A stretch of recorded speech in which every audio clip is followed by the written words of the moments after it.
आइए जानते हैं भारतीय राजनीति के आजाद शत्रु और भीष्म पितामह कहे जाने वाले अटल जी के राजनैतिक जीवन के बारे में। वैसे तो अटल जी कहते थे कि मेरी सबसे बड़ी भूल है राजनीति में आना।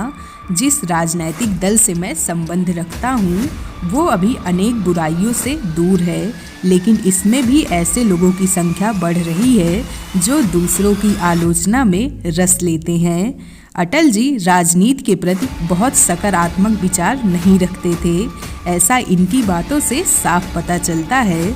अटल जी कभी राजनैतिक दाव पेच पर विश्वास नहीं करते थे। उनका बस यही कहना था कि जो सही होगा वो मैं करूँगा, चाहे जनता मुझे मौका दे या ना दे। इससे हम सीख सकते हैं कि हमें हमेशा वही कार्य करना चाहिए जो हमारे लिए सही हो और समाज के लिए सही हो, ना कि दूसरों को देखकर बहकावे में आ जाना चाहिए और अगर दूसरे गलत कर रहे हैं तो गलत रास्ते पर चलना चाहिए। दीनदयाल उपाध्याय जी ने अटल जी के लिखने की कला को देखते हुए उन्हें श्याम प्रसाद मुखर्जी जी से मिलवाया। जल्द ही अटल जी जनसंघ के संस्थापक मुखर्जी जी के सहयोगी बन गए, क्योंकि उस समय उपाध्याय जी मुखर्जी जी के जीवन में महत्व रखते थे और जब उपाध्याय जी ने अटल जी का परिचय मुखर्जी जी से करवाया तब मुखर्जी जी ने इसे काफ़ी महत्व दिया। मुखर्जी जी अक्सर कहा करते थे कि अगर उनके पास दीनदयाल उपाध्याय जैसे 3 व्यक्ति हों तो वो पूरी भारतीय राजनीति की दिशा और दशा दोनों बदल सकते हैं।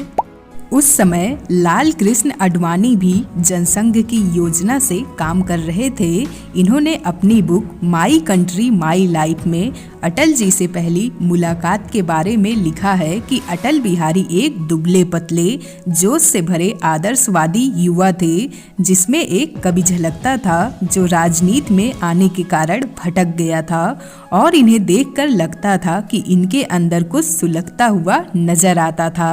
तो बॉस 1947 के बाद भारत को आज़ादी के साथ कुछ चीज़ें ऐसी मिली थी जैसे तोहफा हो। भारत आज़ाद तो हुआ था लेकिन खंडित रूप में। उस समय सबसे ज़रूरी था देश को खंडित होने से बचाना और ये जिम्मेदारी सरदार वल्लभ भाई पटेल ने निभाई। लेकिन कश्मीर ने अपने आप को स्वतंत्र रखने का ऐलान किया। उस समय कश्मीर जाने के लिए विशेष परमिट लेना पड़ता था। कहने को तो कश्मीर भारत का हिस्सा था, लेकिन आंतरिक तौर पर कश्मीर बिल्कुल स्वतंत्र था। इस पीड़ा से दुखी होकर नेहरू कैबिनेट के कैबिनेट मंत्री श्याम प्रसाद मुखर्जी ने इस परमिट को तोड़ने का फैसला किया। इन्होंने बिना परमिट के कश्मीर जाने की योजना बनाई। श्याम प्रसाद जी के साथ अटल जी और 2 और लोग मुखर्जी जी के साथ पठानकोट तक गए थे। उन दिनों को याद करते हुए अटल जी कहते हैं कि हमें लगा था कि जैसे ही मुखर्जी कश्मीर में एंट्री लेंगे तब पंजाब पुलिस उन्हें गिरफ्तार कर लेगी और आगे नहीं जाने देगी, लेकिन ऐसा हुआ नहीं। उस समय की कश्मीर सरकार और नेहरू ने ऐसी योजना बनाई कि मुखर्जी जी को कश्मीर आने दिया जाए, लेकिन वो कश्मीर से कभी वापस नहीं आने चाहिए। जून 1953 में कश्मीर की एक जेल में जनसंघ के संस्थापक श्याम प्रसाद मुखर्जी की मौत हो गई, लेकिन अटल जी के साथ जनसंघ के और भी कई लोग कहते हैं कि ये प्राकृतिक मौत नहीं बल्कि हत्या थी। अचानक हुई इस घटना से जनसंघ पार्टी पर खतरा मंडराने लगा। पार्टी में मुखर्जी की जगह लेने वाला कोई प्रभावशाली व्यक्ति नहीं था। इस पार्टी की जिम्मेदारी अब उपाध्याय जी पर थी। उस समय संसद में जनसंघ का पक्ष रखने के लिए मुखर्जी जैसा प्रभावशाली वक्ता नहीं था। तब उपाध्याय जी को ऐसी काबिलियत सिर्फ अटल जी में दिखी, लेकिन अटल जी सांसद नहीं थे। अब उपाध्याय जी इस तैयारी में थे कि कैसे जल्दी से जल्दी अटल जी संसद में पहुंचे और अपनी बातों को संसद में रखें। तब 28 साल की उम्र में अटल जी ने पहली बार चुनाव लखनऊ की सीट के लिए लड़ा, लेकिन काफ़ी प्रचार प्रसार के बाद भी ये चुनाव हार गए, क्योंकि उस समय यूपी में कांग्रेस का दबदबा था। जब परिणाम आया तो उपाध्याय जी की योजनाओं पर पानी फिर गया। ये उस समय की बात है जब जनसंघ का टिकट कोई नहीं लेना चाहता था। पार्टी की लोकप्रियता इतनी कम थी कि लोग इस पार्टी के साथ जुड़ना पसंद नहीं करते थे। खैर, हार के बाद भी उपाध्याय जी ने हार नहीं मानी और अब की बार अटल जी को सांसद बनाना तय कर लिया था। 1957 में आने वाले चुनाव के लिए उपाध्याय जी ने अटल जी को 3 सीटों से चुनाव लड़ने के लिए मना लिया। उस समय अटल जी ने लखनऊ, मथुरा और बलरामपुर से नामांकन दाखिल किया और आखिरकार अटल जी ने बलरामपुर से जीत दर्ज की। वहीं लखनऊ और मथुरा में ये हार गए, लेकिन बलरामपुर का चुनाव जीतकर अटल जी पहली बार सांसद बने। इसी सीट की वजह से अटल जी पहली बार लोकसभा पहुंचे थे। सरल साधारण भाषा शैली और मुद्दों पर अच्छी पकड़ की वजह से इन्हें 31 साल की उम्र में पार्टी का सांसदीय नेता बनाया गया। पहली जीत के बाद राजनीति की यात्रा। 1957 में बलरामपुर से पहली बार सांसद चुने जाने के बाद अटल जी ने संसद में कदम रखा। संसद में बहस के दौरान किसी भी पार्टी को बोलने का समय उसके सांसदों की संख्या के आधार पर निर्धारित किया जाता था और 1957 के चुनाव में जनसंघ को केवल 4 जगह से जीत मिली थी। इसलिए सिर्फ 4 सांसद थे, जिनके कारण अटल जी को बहुत कम बोलने का समय मिलता था। फिर भी उस समय जब अटल जी अपनी बातें रखते थे, तब देश के पहले प्रधानमंत्री पंडित नेहरू भी इनकी बातों को ध्यान से सुनते थे। नेहरू जी अंग्रेजी में ही संसद में अपनी बातें कहते थे, लेकिन एक दिन पंडित जी ने अटल जी की बातों का बिंदु खंडन किया और ये खंडन हिंदी भाषा में था, जिससे ये पता चलता है कि अटल जी की तथ्यों पर पकड़ और भाषा से नेहरू जी भी प्रभावित थे। जब भी कोई समारोह होता था तब नेहरू जी अटल जी को जरूर बुलाते थे और इनका परिचय सबसे करवाते थे। एक दिन नेहरू जी ने अटल जी का परिचय इंग्लैंड के पीएम से ये कहकर करवाया कि ये हमारे विपक्ष के युवा सांसद हैं और हमेशा मेरी आलोचना करते रहते हैं, लेकिन इनका भविष्य बहुत उज्जवल है। कहा जाता है कि एक बार किसी विदेशी मेहमान के लिए आयोजित समारोह में नेहरू जी ने अटल जी का परिचय करवाते हुए कहा था कि ये विपक्ष के सांसद हैं और ये भविष्य में प्रधानमंत्री बनने की काबिलियत रखते हैं। नेहरू जी की अटल जी से बढ़ती नज़दीकियों ने जनसंघ के सदस्यों में अटल जी के प्रति एक कटुता उत्पन्न कर दी थी। एक अखबार को दिए इंटरव्यू में बलराज मधोक ने कहा था, अटल जनसंघ में नेहरू के द्वारा बैठाया गया व्यक्ति है। जबकि पंडित जी का विरोध अटल जी इसलिए नहीं करते थे क्योंकि अटल जी इंदिरा गांधी से भी काफ़ी छोटे थे और वो नेहरू जी को अपना पिता समान मानते थे। 1960 में अटल जी ने एक लेख में लिखा था कि जनसंघ के दरवाजे भारत के नागरिकों के लिए हमेशा खुले होने चाहिए, चाहे वो किसी भी पंथ या समुदाय के हों। पार्टी के दरवाजे सभी के लिए खुले रखने का फैसला किसी राजनैतिक स्वार्थ के लिए नहीं है। जनसंघ का मानना है कि इस देश की प्रकृति धर्मनिरपेक्ष निकाय की है और इसी वजह से इसे किसी विशेष धर्म या संप्रदाय की तरफदारी नहीं करनी चाहिए। पार्टी धर्म से जुड़ी राजनीति के विरुद्ध है और ये भी महसूस करती है कि धार्मिक संस्थानों को अपनी गतिविधियां केवल क्षेत्र तक ही सीमित रखनी चाहिए।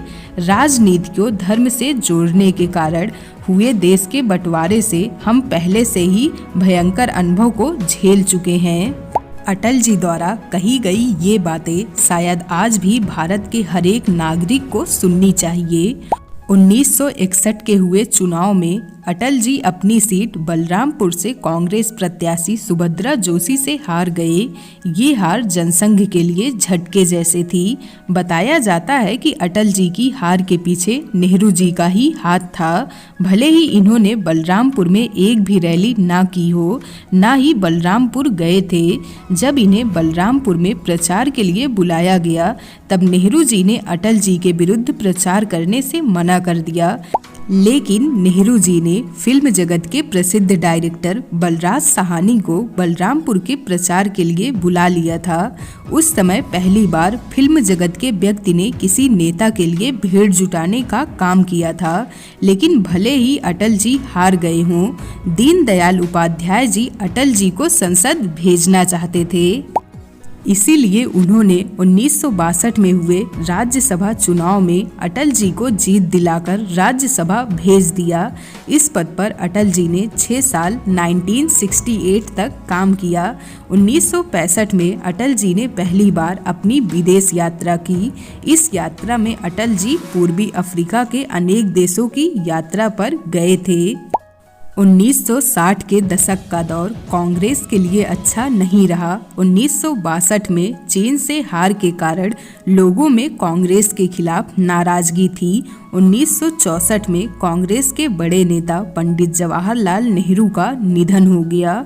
पार्टी उत्तर प्रदेश में अपनी जनता खोने लगी। 1967 के चुनाव में अटल जी ने बलरामपुर की सीट से एक बार फिर चुनाव लड़ा। इस बार इन्हें कुल वोटों के 50% से भी ज़्यादा वोट मिले थे।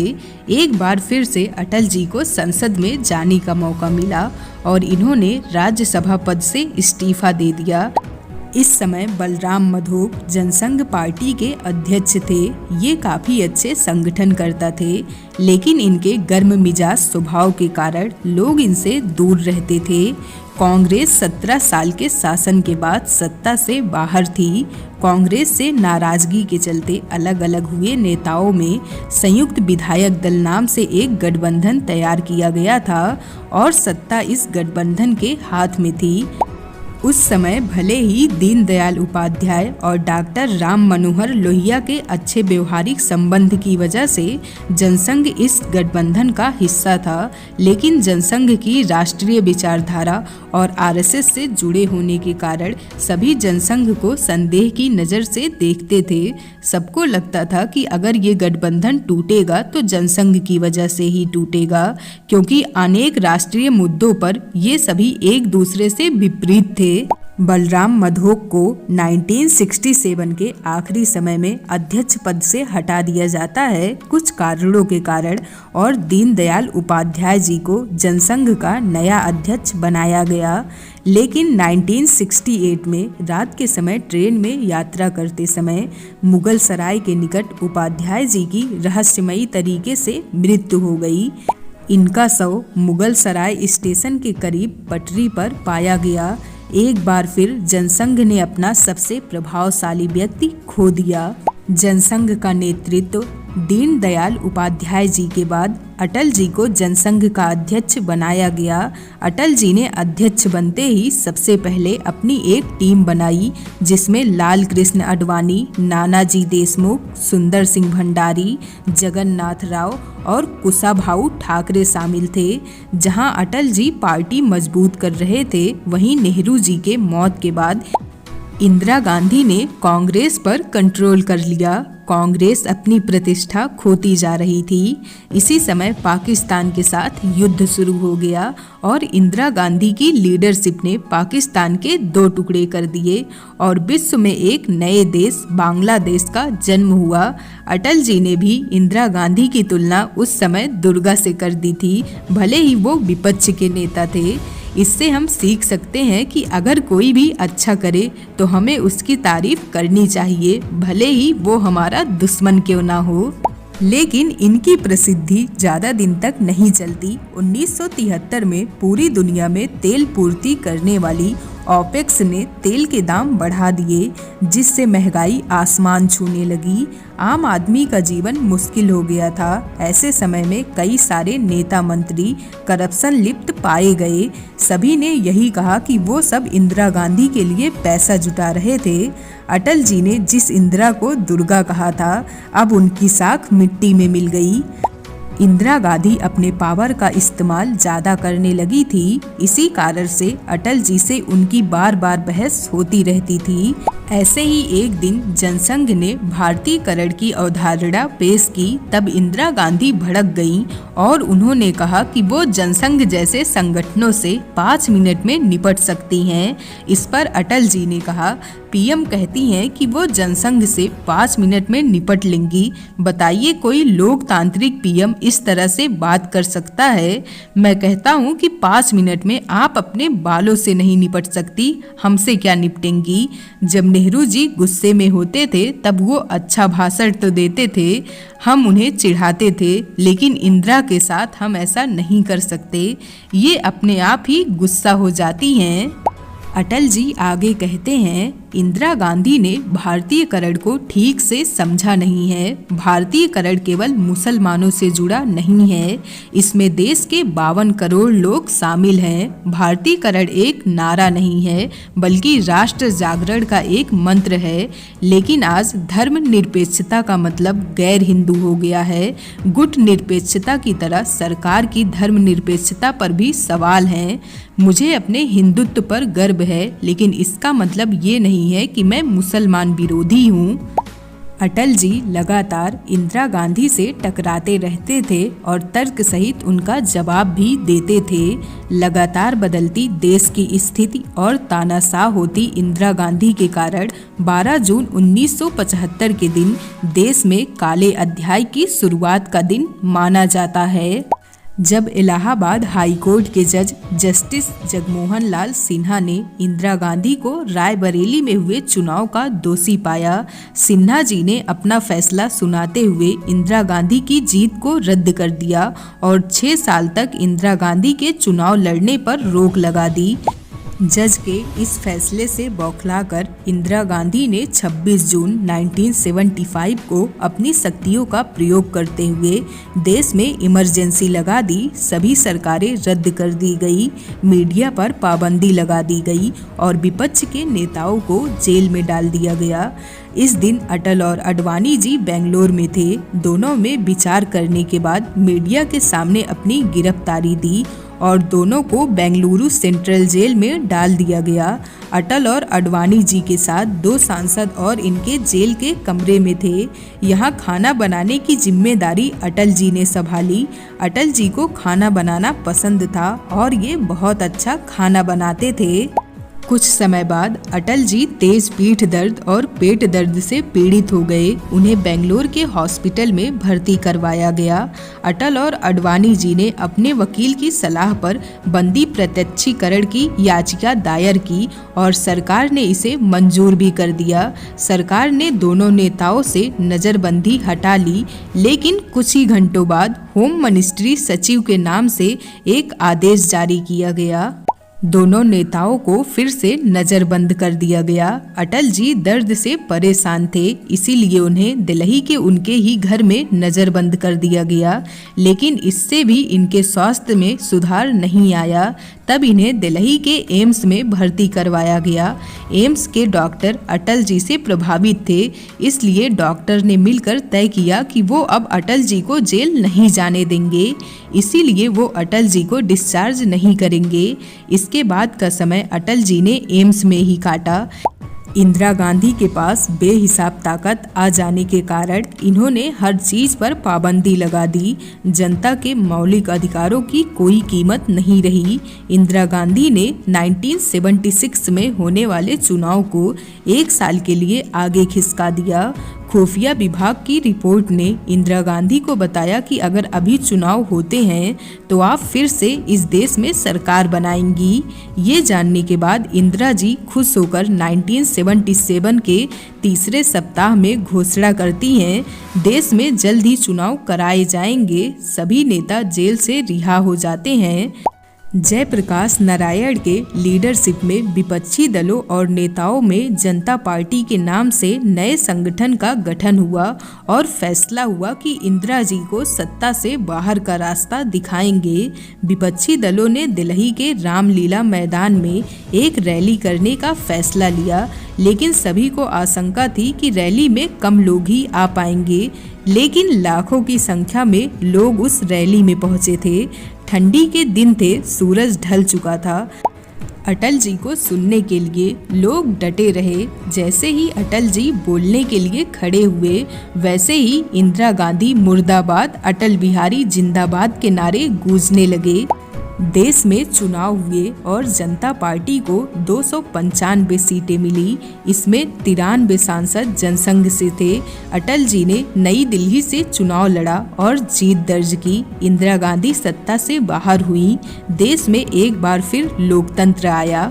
जनता पार्टी ने मोरारजी देसाई जी को पीएम बनाया और अटल जी को विदेश मंत्री बनाया गया। आडवाणी जी को सूचना और प्रसारण मंत्री बनाया गया। देश ने उम्मीदों के साथ जनता पार्टी को सरकार सौंपी थी। लेकिन 15 जुलाई 1979 को देसाई जी ने इस्तीफा दे दिया और सरकार बर्खास्त हो गई। सरकार गिरने के बाद जनसंघ फिर से चौराहे पर आ गया। अब जनसंघ के पास जनता का भरोसा था। पार्टी के मजबूत व्यक्ति अटल और आडवाणी पर्दे के पीछे से जनसंघ को संचालित कर रहे थे। संघ के बीच ये चर्चा थी कि अब पार्टी और देश का भविष्य क्या होगा। लक्ष्य यही था कि देश को एक ऐसा राजनैतिक दल दिया जाए जो जनता को विश्वास दिला सके कि फिर कभी देश में लोकतांत्रिक मूल्यों की हत्या नहीं होगी और देश को शक्तिशाली बनाने पर काम करेगी। काफ़ी विचारों के बाद तय किया गया कि अब जनसंघ का नाम बदलकर भारतीय जनता पार्टी के नाम से एक संगठन बनाया जाए। 5 और 6 अप्रैल 1980 में देश में बीजेपी के नाम से एक नए दल का गठन हुआ। 1980 के पहले अधिवेशन में बीजेपी का पहला अध्यक्ष अटल जी को बनाया गया। अटल जी ने अपनी हिंदूवादी विचारों से समझौता कर लिया, इसलिए संघ ने अपने हाथ पार्टी से पीछे खींच लिए। बीजेपी को सबसे बड़ा झटका तब लगा जब 1981 में तमिलनाडु में साउथ के मीनाक्षीपुरम गांव के सभी लोगों ने इस्लाम धर्म कबूल कर लिया।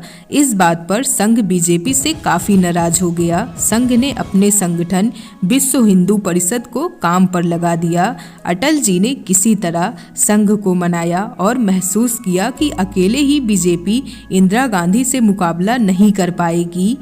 इसीलिए अपने दल के विचार से मिलते हुए विपक्षी संगठनों के साथ अटल जी ने गठबंधन करने का फैसला लिया, जिसका नाम एनडीए रखा गया। उसी समय पंजाब में खालिस्तान का आतंक चल रहा था और इंदिरा गांधी ने इसे सख्ती से कुचलने का काम किया। उसी समय गोल्डन टेम्पल में इंदिरा गांधी ने सेना को भेजकर फायरिंग करवा दी। इस फायरिंग में काफ़ी संख्या में श्रद्धालु मारे गए। इसी बात से नाराज होकर इंदिरा गांधी के 2 बॉडीगार्ड ने उन्हें गोली मारकर उनकी हत्या कर दी। उस समय राजीव गांधी ने कहा था कि जब एक बड़ा बरगद गिरता है तब जमीन थोड़ी सी हिलती है। इस समय अटल जी ने देखा फिर से लोकतांत्रिक मूल्यों की हत्या हो गई है। अटल जी ने कहा, हमारे परीक्षा की घड़ी आ रही है। ये सरकार लोकतंत्र के लिए खतरा है। सत्ता की अपनी कभी ना मिटने वाली भूख के कारण एक परिवार ने पूरे देश को खतरे में डाल दिया है। पंजाब में ना शांति है ना समझौता। असम में तूफान से पहले की शांति है। असम में भयंकर संकट किसी भी समय खड़ा हो सकता है। पंजाब में सेना की कार्यवाही के बाद 4 महीने बीत गए हैं, लेकिन सारे फैक्ट को जनता के सामने नहीं रखा गया है। कोई नहीं जानता कितने लोग मारे गए, कितने जवान, कितने आतंकवादी, कितने बेगुनाह। इतना सब करने के बाद भी 1984 के हुए चुनाव में जनता ने सहानुभूति के लिए कांग्रेस को जीत दिला दी। अटल जी चुनाव हार गए।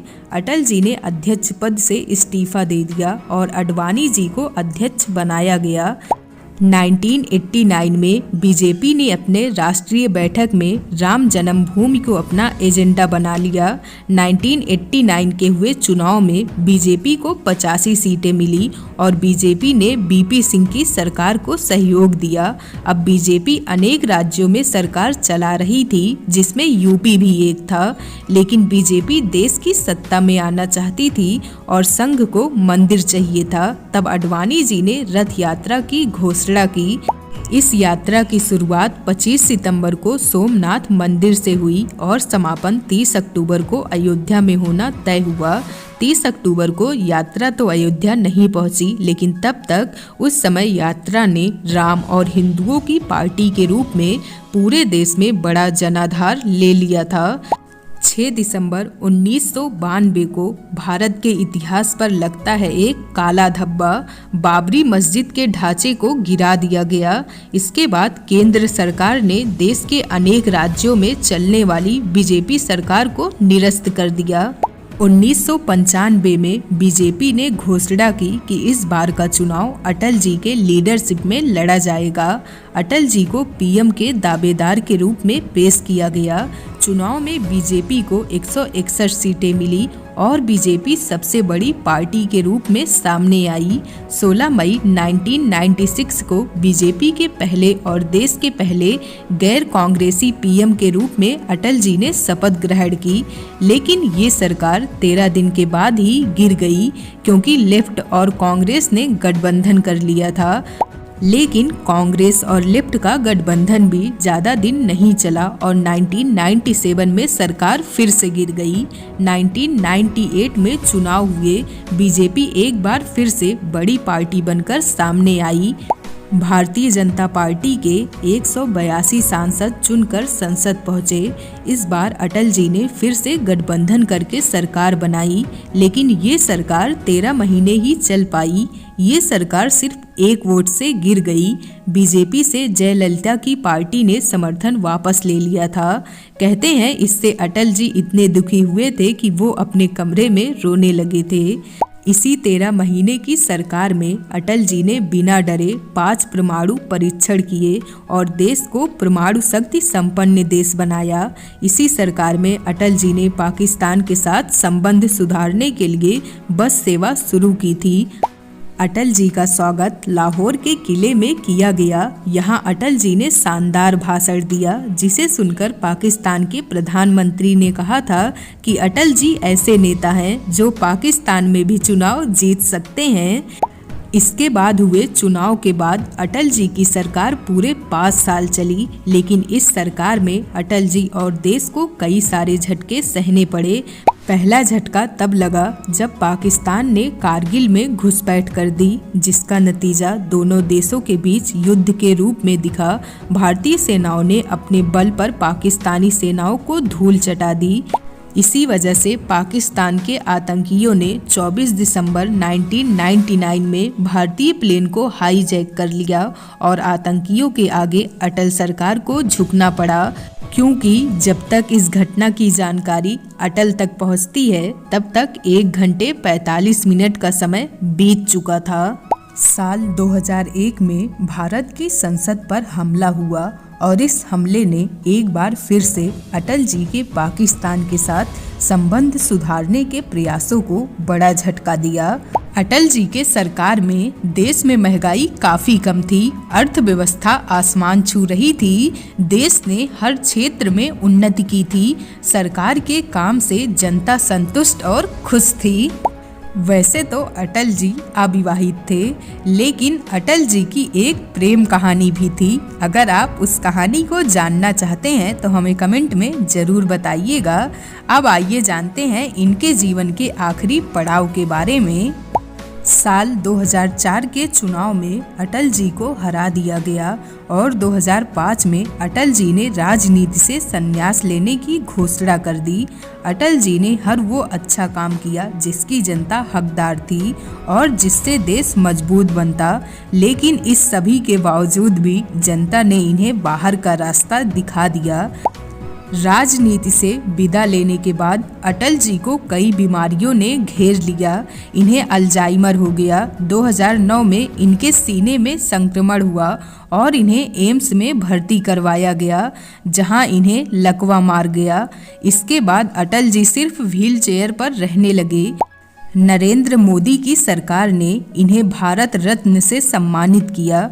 इनके बारे में सहारा समाचार पत्र ने लिखा, पूर्व प्रधानमंत्री अटल बिहारी वाजपेयी नेताओं से अलग चलने वाले नेता थे, इसलिए ये तूफान में भी अलग चमके, चाहे वो राम मंदिर का मुद्दा हो या पाकिस्तान का। अटल वही बोलते थे जो देश की जनता समझती थी।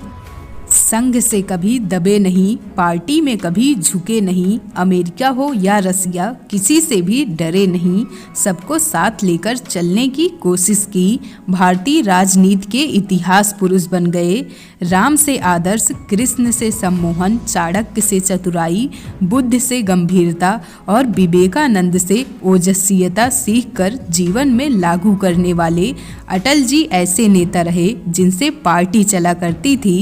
बीजेपी ही नहीं, विपक्ष के लोग भी ये मानते थे कि विशाल व्यक्तित्व, सहज स्वीकारिता और नैतिक राजनीति के रास्ते पर चलने वाले अटल जी दुनिया को प्रभावित कर देने वाले राजनेता थे। ये एक ऐसे नेता हैं जो ना चुनाव हारने पर परेशान हुए, ना सरकार गिर जाने पर 16 अगस्त 2018 को इस भारत रत्न ने अपनी लीला समेट दी और इस दुनिया से विदा ले ली। अगर आप इस वीडियो का पार्ट 1 देखना चाहते हैं तो लिंक हमने डिस्क्रिप्शन में दिया हुआ है, ज़रूर देखिएगा और कमेंट में हमें ज़रूर बताइएगा कि आपको ये वीडियो कैसी लगी। मिलेंगे ऐसी ही किसी नई वीडियो में, तब तक के लिए लाइक, शेयर और सब्सक्राइब ज़रूर करिएगा। Thank you for watching. खुद को बेहतर बनाते रहिए।